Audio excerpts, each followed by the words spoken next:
Në këtë edicion do të ndiqni. KQZ certifikon rezultatin e zgjedhjeve të 7 qershorit.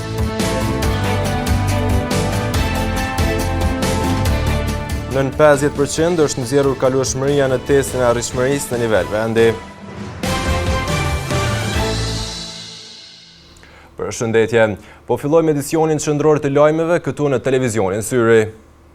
Komisioni qendror i zgjedhjeve në Kosovë ka bërë certifikimin e zgjedhjeve të 7 qershorit, duke i hapur rrugë edhe krijimit të legjislaturës së 11 të Kuvendit të Kosovës. Kushtetuta e Kosovës përcakton se pas certifikimit të rezultateve, seanca konstituive e Kuvendit duhet të mbahet brenda 30 ditësh. Komisioni qendror i zgjedhjeve në Kosovë gjatë të mërkurës me 9 vota pro ka certifikuar rezultatin e zgjedhjeve të 7 qershorit. Kryesuesi i KQZ-s Kreshnik Radoniqi tha se kanë marrë konfirmimin se s'ka asnjë ankesë shtesë dhe kjo i hapi rrugën certifikimit të zgjedhjeve. Lëvizja vetëvendosje me 53 ulse me 47.13%, Partia Demokratike e Kosovës me 22 ulse me 19.24%, Lidhja Demokratike e Kosovës me 18 ulse me 16.69%, Srpska me 9 ulse 5.20%, Aleanca për Armërinë e Kosovës me 7 ulse me 6.74%, Kosova Demokratik Turk Partisi 2 ulse me 0.70%, za Slobodu Pravdu i Opstanak 1 ulse me 0.67%, Koalicia Vakat 1 ulse me 0.28%, Iniciativa e Re Demokratike 1 ulse me 0.23%, Nova Demokratska Stranka 1 ulse me 0.33%, Social-Demokratska Unia 1 ulse 0.33%, PSA 1 ulse me 0.32%, Partia Liberale Egjiptiane 1 ulse me 0.27%, Jedinstvena Goranska Partija 1 ulse me 0.20% dhe Partia Rome e Bashkuar e Kosovës 1 ulse me 0.11%. Radoniqi gjithashtu bëri të ditur edhe për një ndryshim të kandidatëve nga Aleanca. Tek radhët e Aleancës kemi ndryshim në renditje ku në vend të Ardian Gjinit zëvendësohet me Bek Berishën, ndërsa në vend të Daud Haradinaj kemi Burim Ramadanin. Ndërkohë, Kushtetuta e Kosovës përcakton se pas certifikimit të rezultateve, seanca konstituive e Kuvendit të Kosovës duhet të mbahet brenda 30 ditësh, që nënkupton se afati për krijimin e institucioneve nis që nga data 8 korrik. Në seancën konstituive parashihet zgjedhja kryetarit të Kuvendit dhe nënkretarëve, pas së cilës mund të nisë procedura për formimin e qeverisë dhe zgjedhjen e presidentit. Gjatë të mërkurës, Oda Ekonomike e Kosovës organizoi një takim me shoqatin e prodhuesve të Kosovës dhe fermerë të vendit, ku shpreh pakënaqësi lidhur me zhvillimet e fundit nga Ministria e Bujqësisë.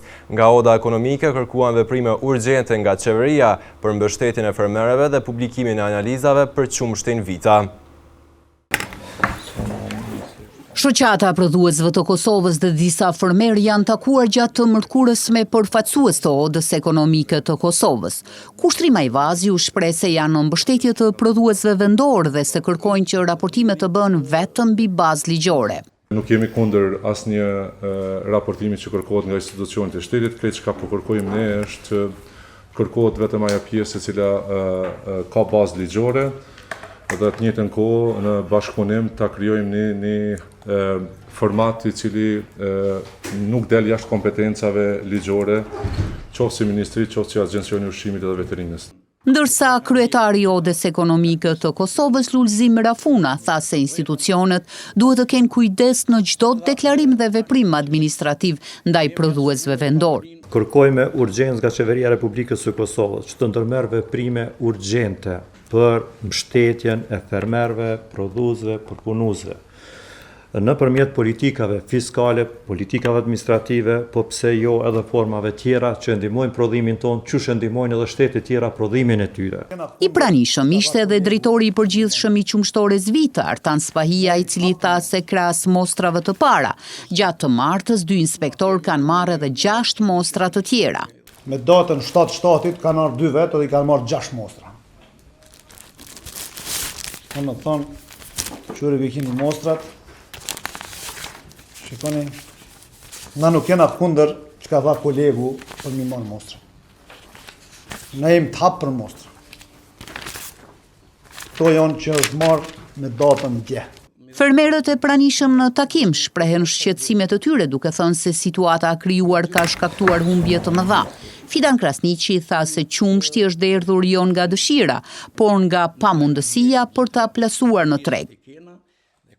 Nuk kemi derë qumsht prej dëshirës, po prej hallit. Jo them me sinceritetin të madh, që nga dita e premte vetëm ferma jam mbi 10.000 litra qumshti ka humb. Kemi derë dhe kemi fal, sepse qumshti është diçka që nuk me qumsht freskët nuk mund të krijosh stoqe. Stoqe mund të krijojnë përpunus, mirë po sipas përpunusve edhe këta janë ngulfat me stoqe. Andaj, e mbështesim çdo iniciativë të mirë, por jo luftën hibride që është tu shkaktu qoftë edhe prej institucioneve. Kujtojmë se pas një proteste dhe një marrëveshje në mes Ministrisë së Bujqësisë dhe fermerëve, është rihapur Vita për grumbullimin e qumshtit. Shkaktarët e aksidenteve në komunikacionin rrugor janë të ndryshëm, por mungesa projekteve dhe programeve për sigurinë rrugore ka ndikuar në rritjen e numrit të aksidenteve. Kështu vlerëson eksperti i komunikacionit Nol Dedaj në një lidhje virtuale me mediumin ton. Numri i aksidenteve në Kosovë vazhdon të mbetet shqetësues. Eksperti i komunikacionit Nol Dedaj vlerëson se mungesa projekteve dhe programeve për sigurinë rrugore ka ndikuar në rritjen e numrit të aksidenteve. Numri i aksidenteve në Kosovë merren për shkak se nuk janë marrë dhe mosat preventive për parandalimin e tyre. De facto, na peshohemi tash vetëm me policia është shumë aktive, derisa projekte të tilla dhe programe të tilla prej ministrive nuk ka as në horizont, se lemo diçka që mund me diskutuar për atë problem. Pra, nuk ka absolutisht asnjë program ose asnjë projekt i sigurisë rrugore për parandalimin e aksidenteve. Pikërisht atë neve edhe në rrisin numrin e aksidenteve. Sipas tij, institucionet duhet të marrin masa parandaluese dhe të hartojnë strategji konkrete, veçanërisht gjatë sezonit veror kur qarkullimi në rrugë është më i madh. Çdo gjë që merret për parandalimin e aksidenteve dhe mosat preventive urgjente është e nevojshme për Kosovë. Me qenë që jemi pikën zero. Jemi pikën zero. Edhe ajo që ja kontosh pak më shumë me nu, ka qenë prej janarit deri në muajin e 5, në fund muajit 5, me bë projekte të tilla të analizës e gjitha të gjona të që në mënyrë që muaj i 6, 7 dhe 8 mos na zon pa përgatitur me tona këto fatalitetet që janë të ndodhur. Dedaj thekson se faktori njëri, sidomos te kalimi i shpejtësisë mbetet shkaktari kryesor i aksidenteve, duke bërë thirrje për më shumë masa dhe politika efektive për rritjen e sigurisë në komunikacion. Faktori kryesor është faktori njëri,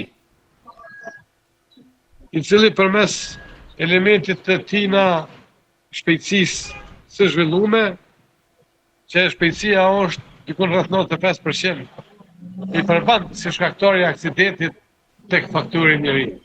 Derisa faktorë tjerë janë me përshindje më të ulta, në krahasim me faktorin njëri. Kemi institutet për rulumtimin, në prezencian për mosat preventive. Kjo është ajo që unë e tham, nuk kemi listë sigurisë rrugore, mos harro. Kemi listën për trafikun rrugor, që janë të bëhej gare qeveria.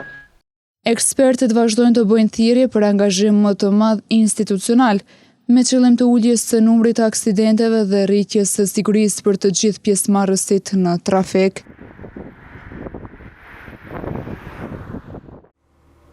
Në testin e maturës të gjithë nxënësit synojnë të kenë kalueshmëri më të lartë me qëllimin që të regjistrohen aty ku synojnë. Drejtoria e Arsimit ka listuar 11 nxënësit më të mirë në testin e maturës në komunën e Gjakovës, të cilët kanë fituar nga 90 pikë tutje. Edris Tavileci është njëri prej tyre. Ndjekim kronikën. Rezultati i testit të maturës është çelësi që hap dyert drejt studimeve të ardhshme, ndërsa për çdo maturant synimi është arritja e sa më shumë pikëve.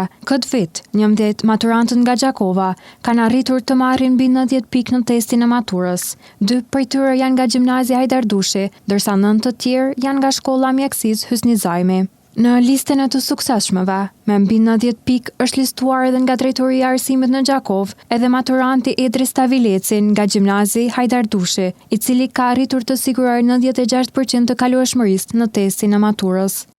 Testin e maturës qysh se ditën kur jam dalë prej provimit, e kom kuptu që kom punu bukur mirë, edhe kom ditë pavarësisht ku i kom ato disa gabimet vogla. Pastaj kur dul rezultati e pashtë 96, me të vërtet ka një gëzim. Gëzimi u shtu dhe ma tepër kur edhe nepe një mirënjohje.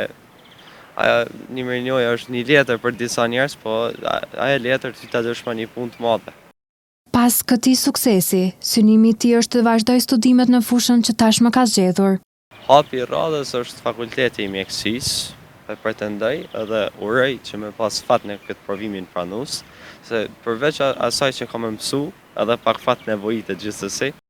Në fund, ai kishte edhe një këshill për maturantët e ardhshëm, që testin e maturës mos ta shohin si burim stresi, por si një mundësi për të dëshmuar dijen dhe përkushtimin e tyre.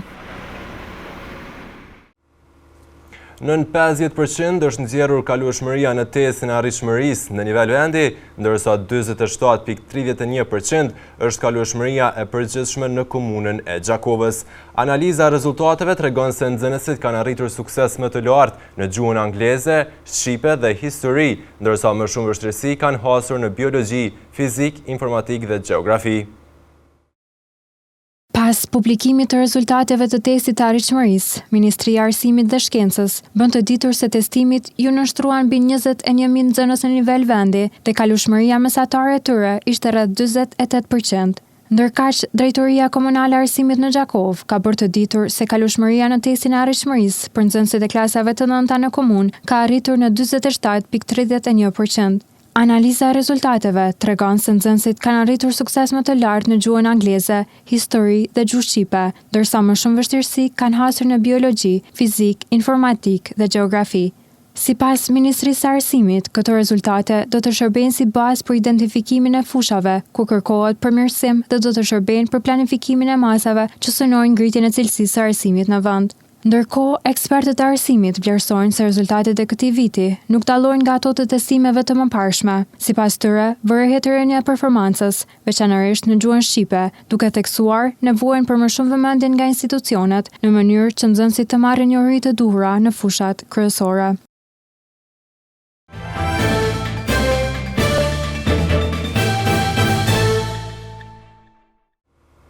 Organizata botërore e shëndetësisë ka paralajmëruar se Evropa mund të përballet me një javë me temperatura të larta, për çfarë ka rekomanduar qytetarët të ekspozohen sa më pak në diell dhe të kenë më kujdes në shëndetin e tyre. Organizata botërore e shëndetësisë ka paralajmëruar të martën se Europa mund të përballet me javë me vdekjeprurse, pasi një tjetër valë intensive të nxehtit po formohet mbi Atlantik. Në Portugali dhe në jug të Spanjës, temperaturat pritet të arrijnë deri në 43 gradë Celsius. Për këtë situatë, drejtori rajonal i OBSH-s për Europën, Hans Klug, zhvilloi një takim urgjent me përfaqësues nga 41 vende, Komisionin Evropian dhe organizata të shoqërisë civile për të diskutuar përgatitjet dhe masat mbrojtëse ndaj temperaturave ekstreme. OBSH thekson se vendet që kishin plane veprimi për shëndetin gjatë valeve të nxehtit reaguan më shpejt dhe mbrojtën më mirë qytetarët gjatë valës së qershorit. Megjithatë, më pak se gjysma e shteteve europiane kanë një plan të tillë. Ekspertët e kanë cilësuar periudhën nga 20 deri më 28 qershor si njën nga valet më të rënda të nxehtit të regjistruara në Europë, me pasoja në energji, infrastrukturë dhe në sistemat shëndetësore. Në vazhdim të ndjekim parashikimin e motit për ditët në vijim.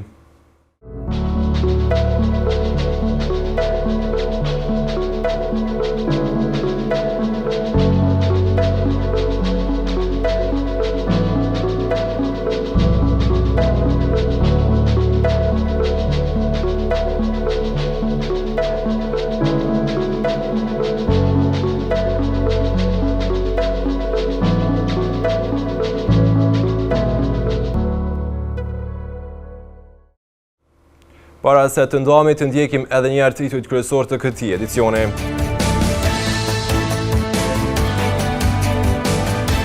KQZ certifikon rezultatin e zgjedhjeve të 7 qershorit.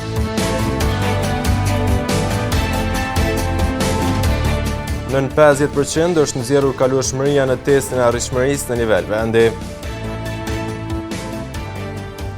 Këtu merr fund ky edicion qendror i lajmeve. Ju mund të vazhdoni të na ndjekni në televizionin Syri si dhe në rrjetet tona sociale. Mirupafshim.